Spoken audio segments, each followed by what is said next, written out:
জেলার যে কয়টি দুর্যোগ প্রবণ জেলা তার ভিতরে বাগেরহাট একটি। আমরা বিভিন্ন সময় কিন্তু দর্শকদের বিভিন্ন প্রাকৃতিক দুর্যোগের কথা জানিয়ে রাখি। শুধু তাই নয়, বেশ কয়েক বছর আগে থেকেই প্রতি বছরে বেশ কয়েকটি দুর্যোগ এসে হাজির হয় আমাদের সামনে।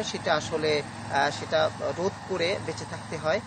তো আমরা কথা বলেছি জেলা প্রশাসনের সঙ্গে। তো তারা যেটা জানিয়েছে, গত রবিবার একটি প্রস্তুতি সভা করেছিল রেমাল নিয়ে, কিন্তু তারপরে কোনো কর্মসূচি তাদের বা কোনো সভা তাদের নাই, আয়োজন নাই।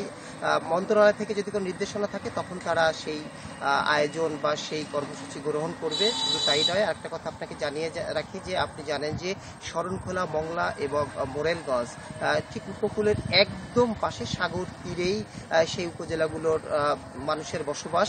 তো সেক্ষেত্রে আমরা বিভিন্ন সময় জানিয়েছি যে যেটা বাগেরহাটের একদম সুন্দরবনের গা ঘেঁষে যে বগি এলাকা শরণখোলার, সেখানে যে বেড়িবাঁধ রয়েছে, আমরা বেশ আগে থেকেই বেশ কয়েকবারই আমরা দর্শকদের জানিয়েছি যে সেই বেড়িবাঁধটা ঝুঁকিপূর্ণ রয়েছে। যদি এই ধরনের কোনো দুর্যোগ আসে তাহলে কিন্তু আসলে ক্ষতি হতে পারে। শুধু তাই নয়, মংলায় কিন্তু পানি উন্নয়ন বোর্ডের কোনো বেড়িবাঁধ নাই, সেগুলো কিন্তু প্রতি বছর কিন্তু ঝুঁকিতে আসে এবং রিং বেড়িবাঁধ ভেঙে অনেক গ্রাম প্লাবিত হয়। যদি এই ধরনের কোনো প্রাকৃতিক দুর্যোগ আসে তাহলে কিন্তু আসলে মংলা অনেক ক্ষতিগ্রস্ত হবে। এই ছিল সর্বশেষ। রেমালের প্রভাব কিন্তু ভোলা এখনো পড়েনি, তারপরেও কিন্তু উপকূলীয় জেলা ভোলা মানুষ কিন্তু শঙ্কা এবং আতঙ্কের মধ্যে আছে। যেহেতু এটি 26 তারিখ নাগাদ এটি সম্ভাব্য যে এটি উপকূলীয় এলাকাগুলোতে হিট করতে পারে, তো সেই ক্ষেত্রে কিন্তু প্রশাসনের পক্ষ থেকে ইতিমধ্যে প্রাথমিকভাবে যেসব প্রস্তুতিগুলো তারা কিন্তু সেসব প্রস্তুতি নিয়ে রাখা হয়েছে।